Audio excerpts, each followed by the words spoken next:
এজন্য প্রিয় ভাই, এটা জরুরি বিষয়। নওজোয়ান ভাই, বয়স্ক বাবা, প্রত্যেকেই কমপক্ষে নিজেকে ভুলে যাওয়া, এর চাইতে বড় দুর্ভাগ্য আর কিছু হইতে পারে। মানুষ এত বোকা হয় না।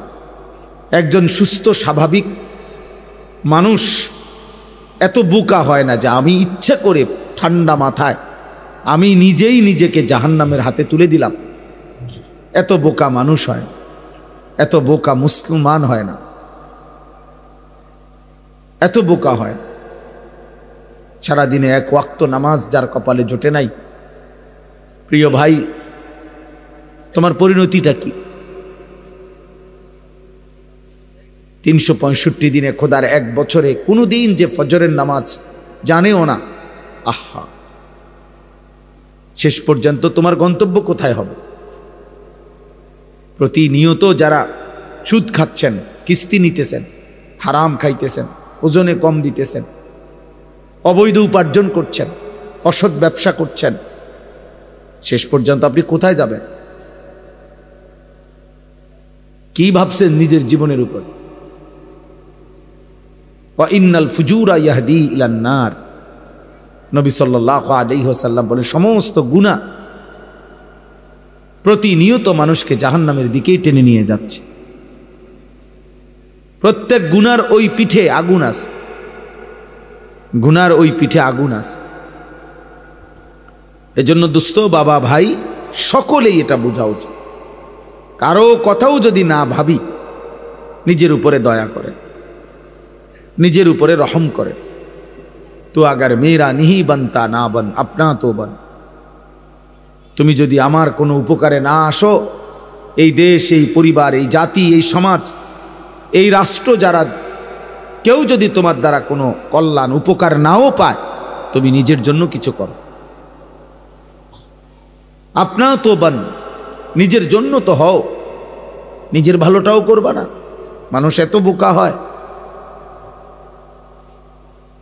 একজন নওজোয়ান ভাই বলো, দোস্ত আমার, এটা কিভাবে সম্ভব যে সারাদিনে একজন মুসলমান একটা সেজদাও দিল না? মুসলমান কিভাবে সম্ভব?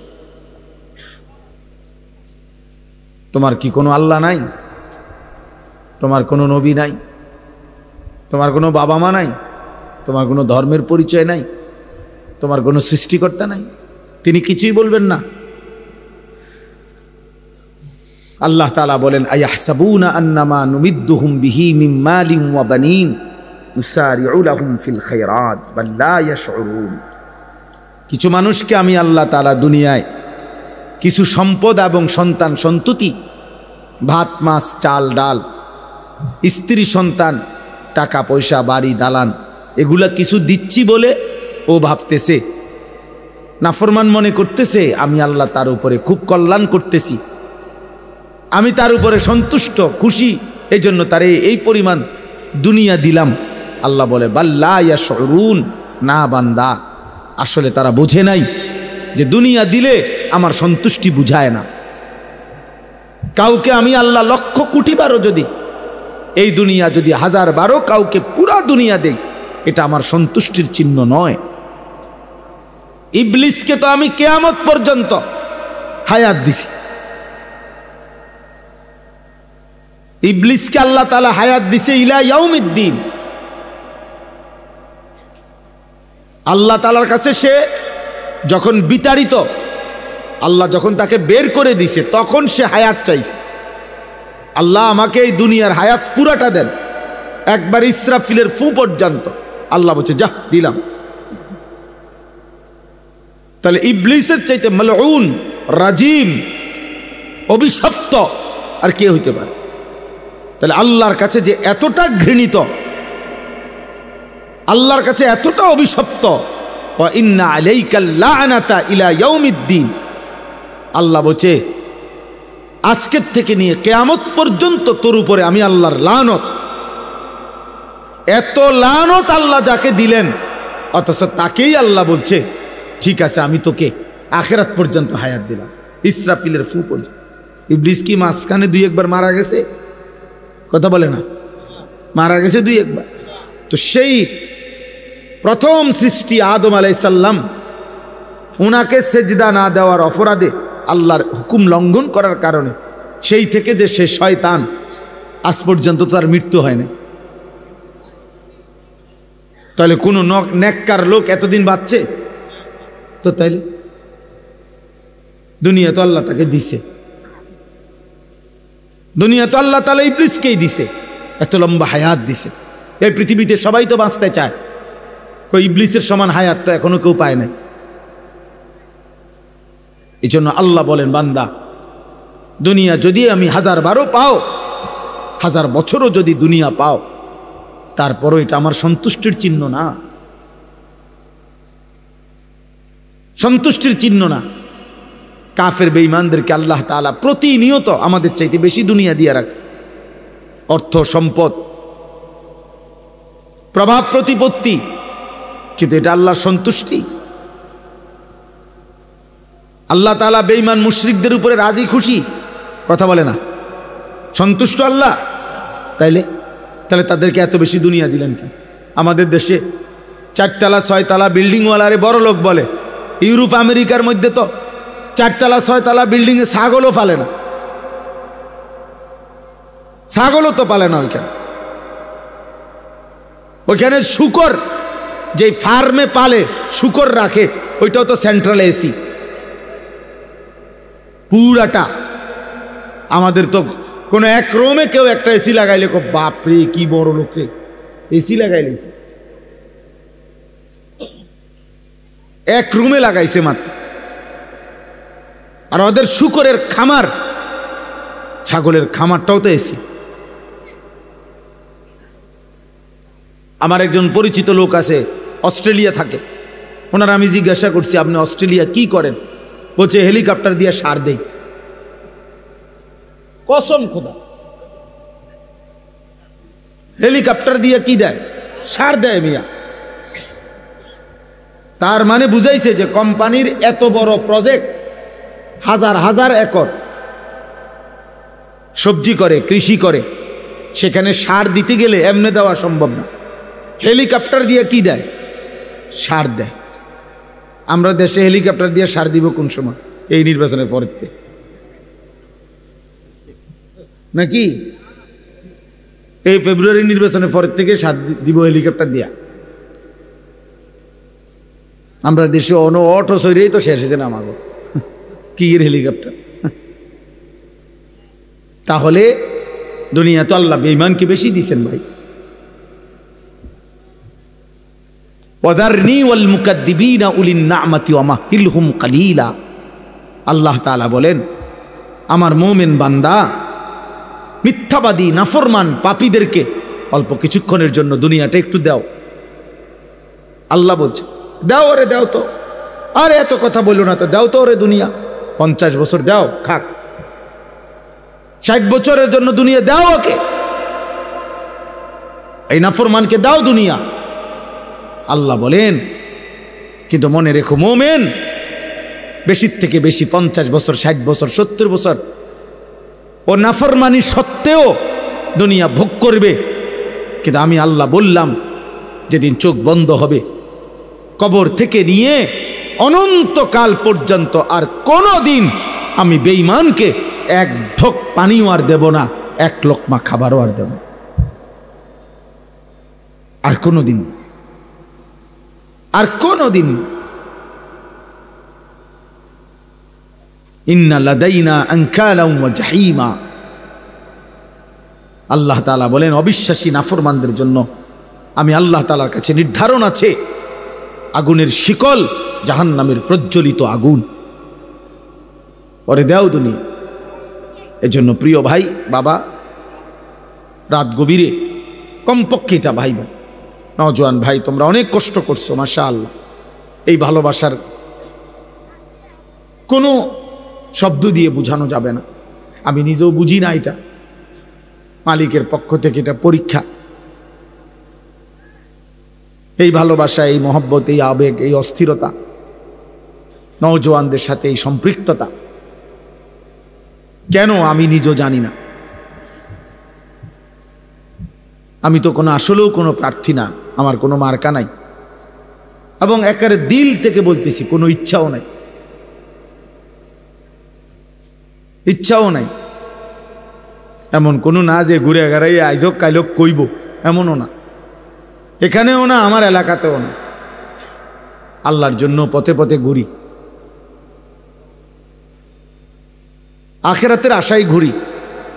এই জন্য আমরা দয়া করে সবার কাছে অনুরোধ, নওজোয়ান ভাই, এই ভালোবাসা আল্লাহর জন্য হোক, এই ছুটাছুটি আল্লাহর জন্য হোক, এই মহব্বত আল্লাহর জন্য হোক। বলো আমিন। ভালোবাসা যদি আল্লাহর জন্য হয়, মহব্বত যদি আল্লাহর জন্য হয়, এগিয়ে আসা আল্লাহর জন্য যদি হয়, পরিবর্তনের জন্য, তো ইনশাআল্লাহ আগামীর পৃথিবী তোমাদের হাতেই কালেমার পতাকা উঠবে ইনশাআল্লাহ। প্রয়োজন পরিমাণ যুবক রেডি হচ্ছে, ঘাবড়ায়ও না। তোমার মতো আমার মতো 2-4 জন অপদার্থ ছাড়াও ইসলাম বিজয় হবে, কসম আল্লাহর।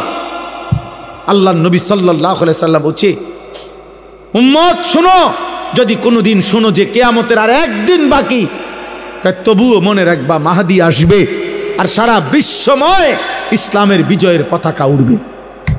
সারা পৃথিবী আরেকবার খেলাফতের রঙে ইসলামের বিজয় নিশানে আরেকবার পৃথিবীবাসী দেখবে। নবীজি এটা ওয়াদা দিছেন।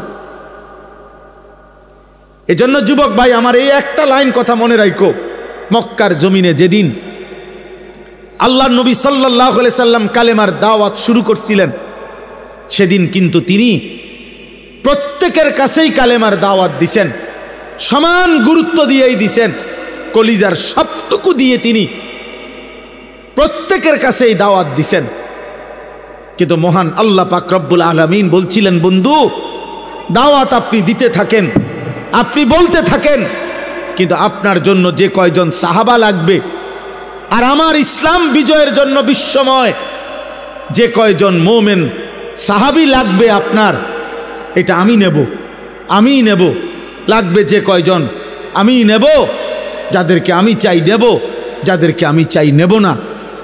আপনি বলতে থাকেন। এজন্য খুদার কসম নবীজি আবু জেহেলকেও কালেমার দাওয়াত দিছে, আবু বকরকেও দাওয়াত দিছে, আবু লাহাবকেও দাওয়াত দিছে, ওমরকেও দাওয়াত দিছে। আসমানওয়ালা রব আরশ আজিমের মালিক আল্লাহ বলছে, বন্ধু আবু বকরকে আমি নিলাম, আবু জেহেলকে আমি নিলাম না, ওমরকে আমি নিলাম, আবু লাহাবকে আমি নিলাম না, ওসমানকে আমি নিলাম, উতবাকে আমি নিলাম না, আলীকে আমি নিলাম, শাইবাকে আমি নিলাম না। অথচ আল্লাহর কসম এরা যেই বংশের সাহাবী, ওরাও একই বংশের বেঈমান। আবু জেহেলও কুরাইশ, আবু বকরও কুরাইশ, আবু লাহাবও কুরাইশ, ওমরও কুরাইশ। অতএব এটা বুঝতে শেখো ভাই, একটা ছেলেই বোঝো। আমি বললাম না সবার সমর্থন দিয়ে আমি করবো কি, আমি তো ভোটে দাঁড়াইছি না। আমার দরকার এই কথাটা বলা যে ভাইয়া আল্লাহ বলছে, বন্ধু আমি আবু বকরকে নিলাম, আবু জেহেলকে নিলাম। তো যেন আল্লাহ আবু জেহেলকে বলছে, বেঈমান তোকে ছাড়াও আমার ইমানের বিজয় হবে, আমার ইসলাম বিজয় হবে, আমার কালেমার বিজয় হবে। তাইলে দোস্ত, মালিক যদি ইসলামের জন্য, দ্বীনের জন্য, ইমানের জন্য আল্লাহ যাকে নেওয়ার তাকে তো নিবেনি। যদি তোমারে না নেয়, তুমি যদি মাহদী না চিনো, তুমি যদি দাজ্জালের হাত থেকে ইমান বাঁচাইতে না পারো, আগামী দিনে যদি আল্লাহ তাআলা তোমাকে দ্বীনের জন্য না নেয়, কেমনে নিবে? 365 দিনে খোদার 1 বছরে তুমি কোনো দিন ফজরের নামাজ পড়লা না, মহান মালিক তোমারে কেন তার দ্বীনের জন্য নিবে? সারা রাত যার কাটে মোবাইলের নারী ছবি দেখে, তোমারে আল্লাহ তার কালেমার বিজয়ের জন্য কেন নিবে?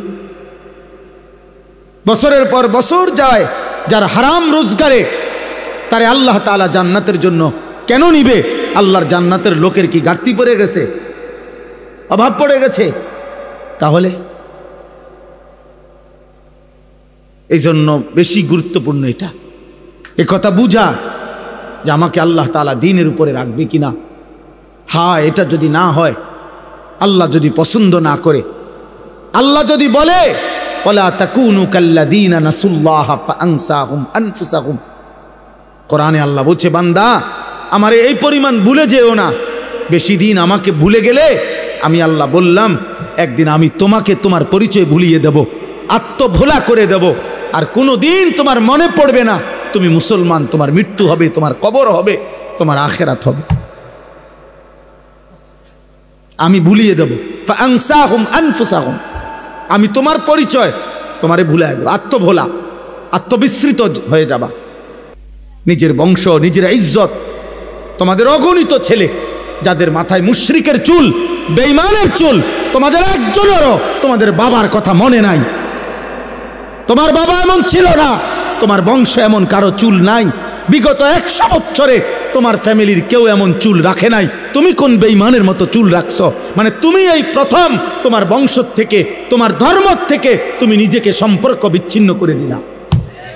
এর পরের জেনারেশন যদি তোমার হাতে তৈরি হয়, আমার সন্তান, আমি আমার বাবার সন্তান, আমার বাবা টুপি মাথায় দিছেন, আমিও আজও টুপি মাথায় দেই। আমার বাবা দাড়ি রাখছেন, আমি আজও দাড়ি রাখি। আমার বাবা মৃত্যু পর্যন্ত পাঞ্জাবি পরছেন, আমি আজও পাঞ্জাবি পরি। আমার বাবা মৃত্যু পর্যন্ত লুঙ্গি পরছেন, আমি আজও লুঙ্গি পরি। তাহলে আমি আমার বাবার অনুসরণ, আমি আমার রাসূলুল্লাহ সাল্লাল্লাহু আলাইহি সাল্লাম, আমার রাসূলের সাহাবাদের অনুসরণের উপরে চলার চেষ্টা করছি। কিন্তু তুমি তো তোমার আল্লাহ, তোমার রাসূল, সাহাবা, আউলিয়া, উলামা, এমনকি তোমার আপন বাবা এবং পূর্বপুরুষের থেকেও সম্পর্ক বিচ্ছিন্ন করে চুলে, চেহারায়, লেবাসে, পোশাকে, চাল চলন, চিন্তা, হাসি, মজাক, কথাবার্তা সব কিছুতে নিজেকে বিচ্ছিন্ন, আলাদা করে দিলা। কি বুঝাইতে চাচ্ছ তুমি? মুসলমান না বেঈমান? কি বুঝাইতে চাও? কি বলতে চাচ্ছ তুমি? তোমার মতো বেডই না হইলে ইসলাম টিকবে না, না? কি মনে করছো আব্বা? তোমাদের মতো বেনামাজি ছাড়া ইসলাম টিকবে না?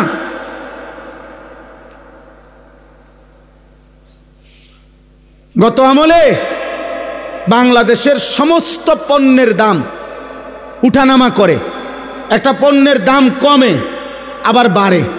আচ্ছা, এটা সবসময় একটা চলমান ধারা।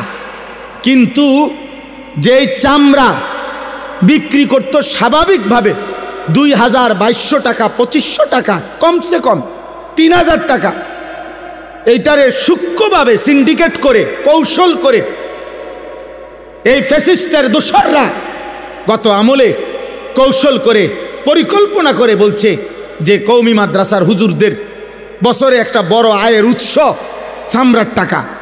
ওরা চামড়ার টাকা দিয়া তাদের বোর্ডিং চালায়, তাদের একটা বড় আয়ের উৎস।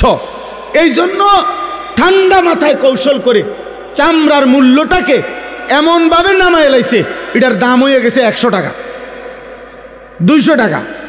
হাজার হাজার চামড়া, কোরবানির শত শত চামড়া ফেলে দিছে, মাটিতে গাইরে লাইছে।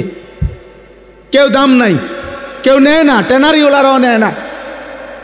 কত কওমি মাদ্রাসা ঢাকাতে, শহরে, বন্দরে চামড়া নিয়ে অসহায়ের মতো পড়েছিল।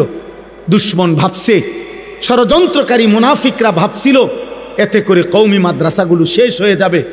কিন্তু আজকে 17 বছর পরে ফ্যাসিস্ট পলায়ন করেছে, একটা কওমি মাদ্রাসাও বন্ধ হয় নাই, একটাও না। অতএব রিজিক জমিনে না, রিজিক আসমানে। কারো ষড়যন্ত্রে ইসলাম সূর্যের মতো। প্রিয় ভাই, প্রিয় বাবা, আমার মোহতারাম মাওলানা মুফতি আমজাদ হোসেন সাহেব এই মাত্র শুনাইছেন আফগানের কথা। ইসলাম এটাই বলে, ইসলাম এক সূর্যের মতো, যেই সূর্য যদিও এক জায়গায় ডুবে যায় কোনো কারণে কিছুক্ষণ, কিন্তু অন্য জায়গায় উদিত হয়। একই সাথে পৃথিবীতে কখনোই একই মুহূর্তে অন্ধকার হয় না, বুঝেন নাই? এই মুহূর্তে এখানে না অন্ধকার, বাংলাদেশে, সারা পৃথিবীতে এখন অন্ধকার। কথা বলেন, সারা পৃথিবীতে এখন সূর্য ডুবে গেছে? না, পৃথিবীর কোথাও না কোথাও সূর্য আছে কিনা এখনো? অবশ্যই আছে, অবশ্যই আছে, অবশ্যই আছে।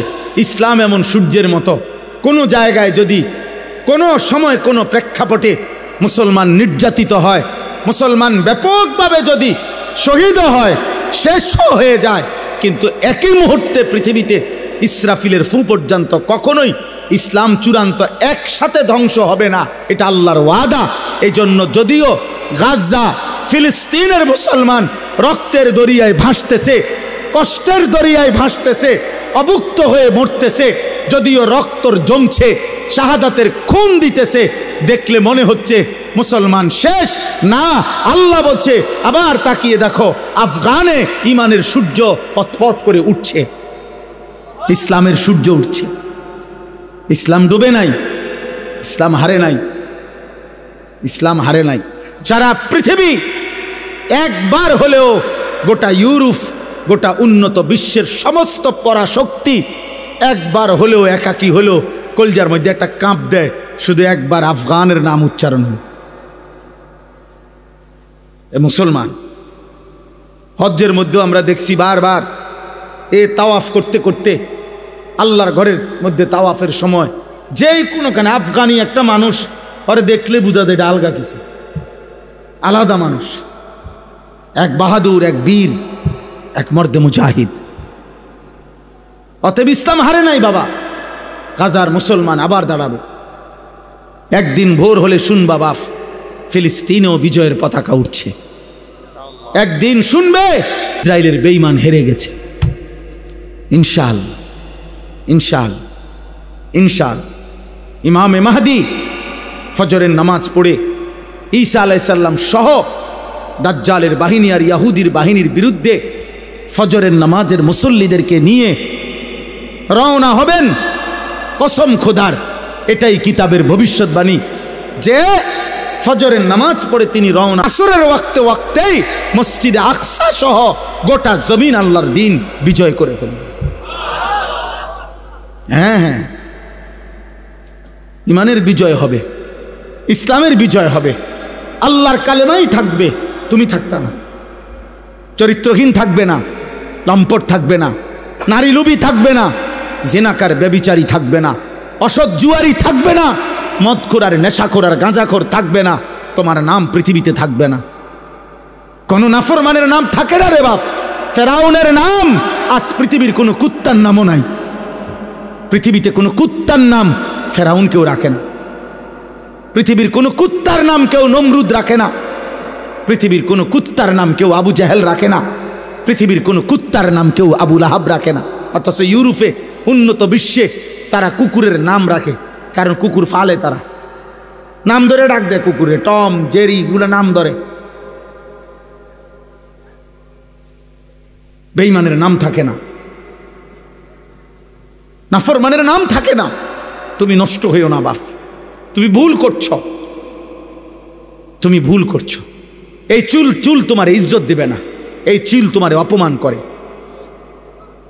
তোমাদের যাদের মুশরিকের মতো চুল, এটা তোমার অপমান করে।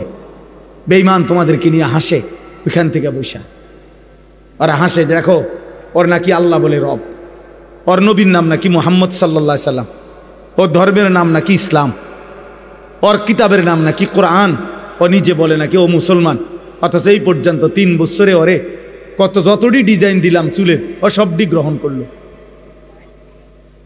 ওরে যা দেই হয় তাই নেয়। ওরে নারীর ছবি, অস্থির দৃশ্য, উলঙ্গ অস্থির দৃশ্য যা দেই, নাফরমান সব নিচ্ছে। ওই কিসের মুসলমান? আহা, বেঈমান হাসে আমাদেরকে নিয়ে, দুশ্মন হাসে, দুশ্মন হাসে। আমাদের মায়েরা, আমাদের বোনেরা যখন বেপর্দা হয়, দুশ্মন হাসে। অথচ ইসলাম সেই জাতি, যে জাতির এক মা, নবীর এক মহিলা সাহাবী, যুদ্ধের ময়দানে ওনার ছেলে শাহাদাত বরণ করছিলেন। শহীদের পবিত্র লাশ, ছেলের লাশ খুঁজবার জন্য উনি পর্দায় আবৃত্ত হয়ে চেহারা মুখ ডেকে তো লাশের মধ্য থেকে ওনার ছেলের লাশটা খুঁজতেছিলেন। তখন ওইখানে আর লাশ ছাড়া কিছু নাই, জীবিত কোনো মানুষ নাই। তো পিছন থেকে একজন সাহাবী ওনাকে বলছে, হে মা, এগুলা তো সব লাশ, এখানে তো কোনো জীবিত মানুষও নাই। আপনি মুখের কাপড়টা একটু খুলে আপনি ভালোভাবে দেখেন, আপনার ছেলেকে তালাশ করেন। আপনি তো অনেকক্ষণ ধরে খুঁজতেছেন, ছেলের লাশ পাচ্ছেন না। আবু দাউদ শরীফের হাদিস, বিশুদ্ধ হাদিস। ওই মা চিৎকার করে আওয়াজ করে বলছে, ইন আরজা ইবনি ওয়ালাম আরজা হায়াই। হে ইমানদার, আমি তো আমার সন্তান হারিয়েছি, আমি আমার ইজ্জত, আমার সম্ভ্রম, আমার হায়া, আমার লজ্জা তো এখনো হারাই নাই। আমি সন্তান হারাইতে পারি, আমার ছেলে শহীদ হয়েছে, কিন্তু আমার ইজ্জত শহীদ হয় নাই। আমি মুসলিম নারী, আমার পর্দা, আমার সতীত্ব, আমার ইজ্জত, আমার সম্ভ্রম, এটাই আমার শ্রেষ্ঠ সম্পদ। অতএব আমি অনুরোধ করছি, গান, বাদ্য, অশ্লীলতা, বেহায়াপনা, অসভ্যতা, উলঙ্গতা, এই খামখেয়ালি কৌতুক, হাসি, ঠাট্টা, মজাক, মোবাইলের এই বেহুদা ছবি তোলা, জীবনটা এমনভাবে, এমন সুন্দর হায়াত, প্রিয় ভাই আমার, নষ্ট করে দিও। আমার মাঝে মাঝে মন চায় তোমার থেকে কদ্দুর সময় আমি যদি হাওলাত নিতে পারতাম, আমারে যদি তোমার থেকে কদ্দুর দিতা, আমার ভীষণ দরকার। সারাটা দিন আমি, সারাটা দিন রাত 3টা 4টা পর্যন্ত দৌড়ের উপরে থাকি, ব্যস্ত থাকি, নিজের সময় দিয়ে আমার মনে হয় যেন আমি কুলাইতারি না। আমার যদি কেউ তার থেকে কদ্দুর সময় হাওলাত দিত, প্রায় আমার এটা মনে হয় যদি আমি কারো কাছ থেকে একটু সময় পাইতাম, আমার একটু উপকার হইত। তাইলে এই জন্য অনুরোধ করছি আমরা, আজকের এই কিশোর ভাই, নওজোয়ান ভাই, আমি 2টা আয়াত শুধু তর্জমা বলি, তাইলে আমার কথা শেষ। আল্লাহ তাআলা এখানে বলছেন, মক্কার একজন কুরাইশ, নজর ইবনে হারেস, কাফের সর্দার, সে নবীজির দিবানিশি বিরোধিতা করত। তো বিরোধিতার ক্ষেত্রে মক্কার সব বিরোধিতাকারীরা নিজেদের মধ্যে আলাপ করত যে আমরা যে যাই বিরোধিতা করি মুহাম্মদের, সে যখনই লোকদের সামনে তার এই কোরআন পড়ে মানুষগুলোর দিল নরম হয়ে যায়, আস্তে সে দুর্বল হয়ে যায়, কালেমা পড়ে মুসলমান হয়ে যায়। কোরআন শরীফের এই সুন্দর আওয়াজ, এই সুর, কোরআনুল কারীমের এই তেলাওয়াত, এর ব্যতিক্রম কিছু আমাদের কাছে নাই। তখন এই মক্কার কুরাইশ কাফের নজর ইবনে হারেস, সে ব্যবসার জন্য গেছিল ইরান, মানে পারস্য, ইরান দেশে। ওইখানে গিয়ে সে ব্যবসা করার ফাঁকে একটা জিনিস দেখছে। কি? সে দেখলো যে ওইখানে বিকাল হইলে, অবসর টাইমে লোকেরা মজমা জমাইয়া বসে, মানে গোল হইয়া, আর একজন গায়িকা, নর্তকী, যে বাদ্যের তালে তালে, বাদ্যযন্ত্রের ঝংকারের তালে তালে সে নাচে, গান গায়, আর সুরে সুরে পুরানা দিনের কিচ্ছা কাহিনী এগুলো সুরে সুরে বলে। আর আশেপাশের লোকগুলো একদম মৌমাছির মতো চাক দইরা তার দিকে তাকাইয়া থাকে। তার শরীর, তার যৌবন, নারীর দেহ, গায়িকার নাচ, গান, বাদ্যযন্ত্র, এগুলোর থেকে মজা পায়। এই লোক তখন নজর ইবনে হারেস, কুরাইশ এই কাফের সর্দার, সে চিন্তা করছে এইটা একটা মুহাম্মদের কোরআনের ব্যতিক্রম হইতে পারে, নাউজুবিল্লাহ। এই জন্য সে চড়া দামে অনেক টাকা মূল্য দিয়া একটা দাসী, যে গান গাইতে জানে, নাচতে জানে, এই পুরানা দিনের কিচ্ছা বলতে পারে, ওই ইরান থেকে একটা দাসী, নর্তকী, গায়িকা কিনে আনছে। কিনা মক্কায় আইনা মক্কার লোকদেরকে বলছে, এদিকে আসো।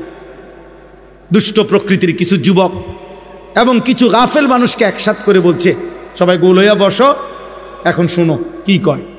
এবার এই নর্তকী নাচে, গায়, বাদ্যের তালে তালে সে সুরে সুরে আপনার পুরান দিনের কিচ্ছা কাহিনী, বানোয়াটি কথাবার্তা এগুলা বলে। কিচ্ছা কাহিনী আছে না বানোয়াটি। এক দেশে এক রাজা ছিল, রাজার একটা ছেলে ছিল রাজকুমার। রাজকুমার একদিন ঘোড়ার পিঠে চড়ে অনেক দূর সফরে রওনা দিছে। যেতে যেতে একটা জঙ্গল পড়ছে। জঙ্গলের ভিতরে গিয়া দেখে একটা বাড়ি।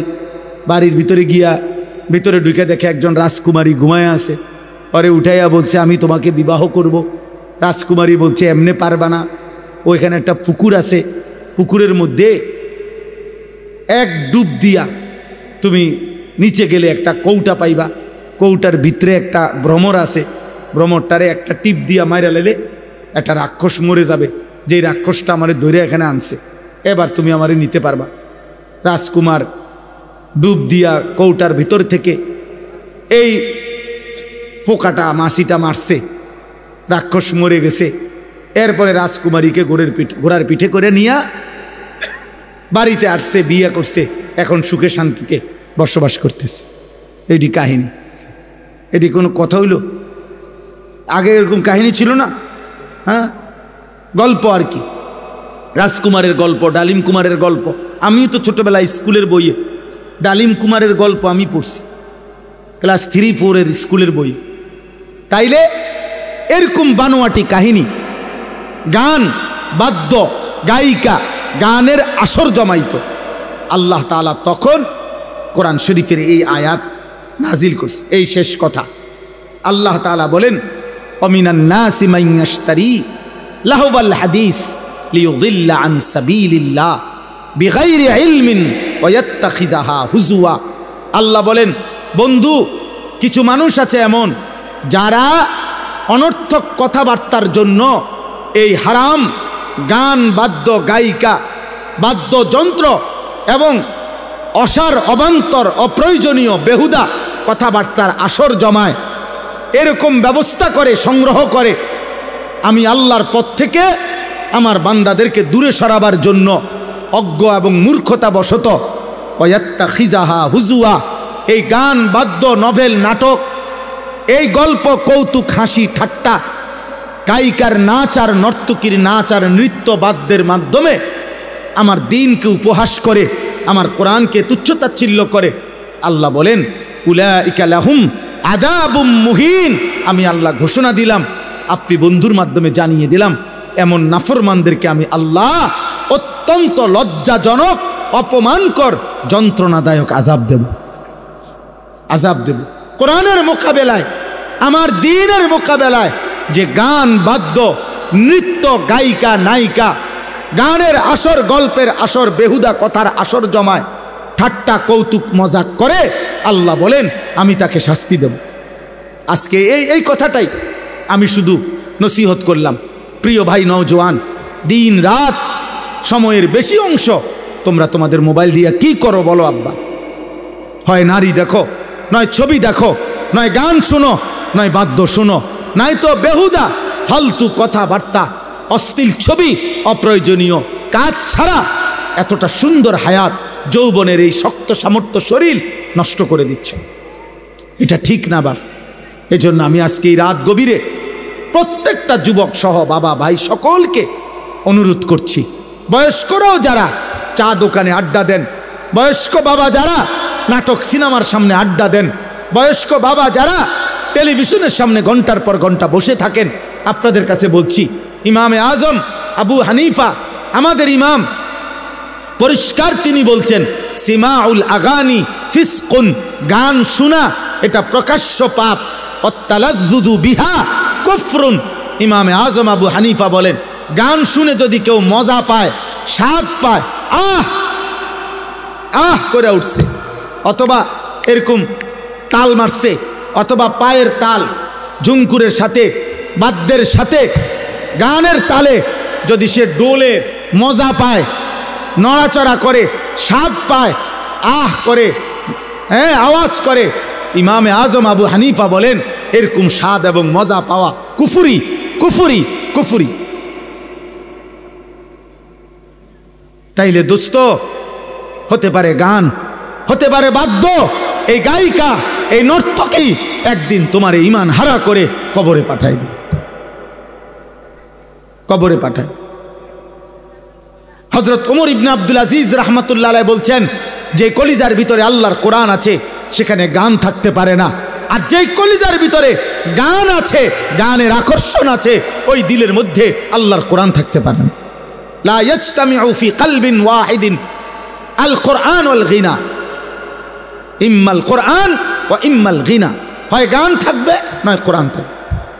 আমার কাছে আরবি কিতাব আছে, ইমাম ইবনুল কাইয়িম আল জাওজি রাহমাতুল্লাহ আলাইহির বিখ্যাত কিতাব, ওইখানে আছে, তিনি বলছেন যে পূর্ববর্তী জামানায় এমন ব্যক্তি এই পৃথিবীতে অতিবাহিত হয়েছে, নাউজুবিল্লাহ, আজীবন গান আর বাদ্যের সাথে, নৃত্য আর নারীর সাথে যার জীবন কেটেছে, খোদার কসম কিতাবে লিখছে, আরবি কিতাবে, যে মৃত্যুর সময় ওই নাফরমানকে বলা হয়েছে, কুল লা ইলাহা ইল্লাল্লাহ মুহাম্মাদুর রাসূলুল্লাহ, কালেমা পড়তে তাকে যখন বলা হয়েছে অহুয়া ইউরাদ্দিদু আবিয়াতাম মিনাল আগানি, তখন সে তার সারা জীবনের গানের বাক্যগুলো কেবল দোহরাইতেছিল।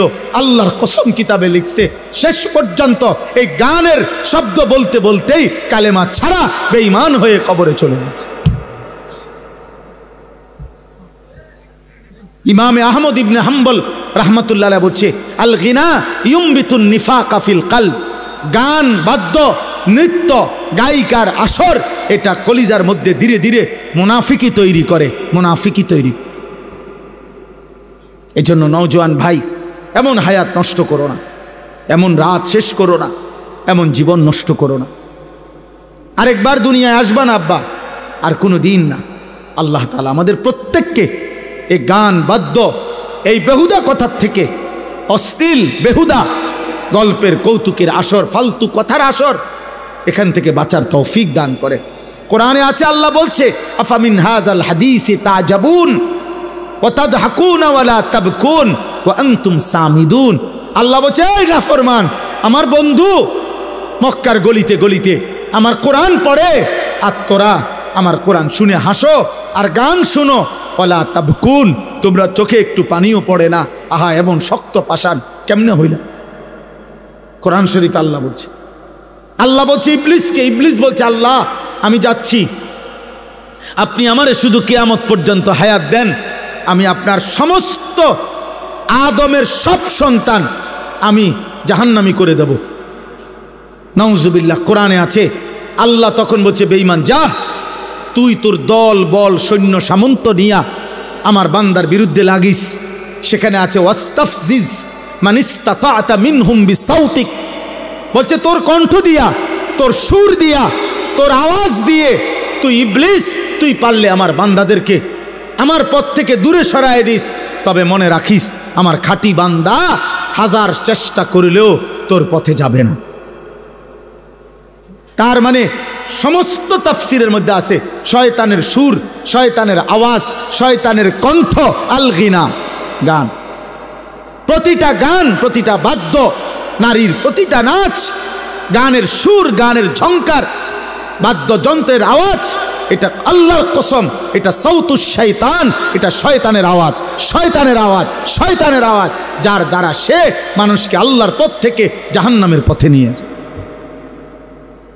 অতএব প্রিয় ভাই আমার, বাপ আমার, বন্ধু আমার, আজকের এই রাত গভীরে যে কয়জনই শেষ পর্যন্ত শুনলেন, অনেক কষ্ট করছে ছেলেরা, বাবারা, বয়স্করা, অনেক মুরব্বী বয়স্ক মানুষ।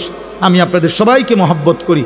আপনাদের এই ভালোবাসার কৃতজ্ঞতার আদায় করার কোনো শব্দ আমার কাছে নাই। আজ বছরের পর বছর আলহামদুলিল্লাহ বারবার আপনাদের কাছে আসার সুযোগ হয়েছে। আল্লাহ তাআলা আপনাদের প্রত্যেককে ঈমান আমলের জীবন দান করেন। আল্লাহ তাআলা প্রতিটা যুবক ভাই, প্রিয় ভাই তুমি নষ্ট হইও না।